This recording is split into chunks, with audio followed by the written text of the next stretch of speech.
میں جاب کرتی ہوں تو شوہر کہتے ہیں کہ وہ مجھے اب نہیں میری ذمہ داری نہیں اٹھائیں گے خرچے کی، اس میں کیا معاملہ؟ نہیں، ان کی ذمہ داری بالکل ہے. الرجال قوامون علی النساء.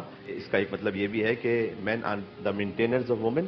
تو ان پر اگر چاہے ایک خاتون وہ اپنے طور پر کروڑپتی بھی ہیں، فرض کیجئے شادی شدہ ہیں، تو شرعی اعتبار سے نان نفقہ مرد ہی پر واجب ہے. یہ الگ بات ہے کہ والنٹیرلی وہ اپنا کچھ شامل کر لیں. اچھا. تو یہ تو اچھی بات ہے. اس طرح سے جیسے کہ مولا علی مرتضیٰ علیہ السلام کا بی بی فاطمہ سلام اللہ علیہ سے جب ازدواج ہوا تو روایت کا مفہوم اس طرح سے ہے کہ حضور مکرم صلی اللہ علیہ وسلم گھر کے دروازے تک لے گئے اور فرمایا کہ دروازے کے باہر اے علی آپ کی ذمہ داری ہے، دروازے کے اندر اے فاطمہ آپ کی ذمہ داری ہے.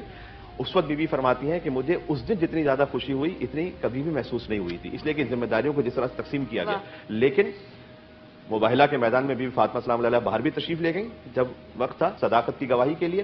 اسی طرح سے مولا علی مرتضیٰ علیہ السلام بھی گھر میں امور کو انجام دیتے تھے اور ہاتھ بٹاتے تھے. تو والنٹیرلی یہ کر لینا ایک دوسرے کی ہیلپ کر سکتی ہے، لیکن ذمہ داری مرد کی ہے. ذمہ داری اصل میں شرعی طور پر اللہ سبحانہ و تعالیٰ نے مرد کی رکھی ہے.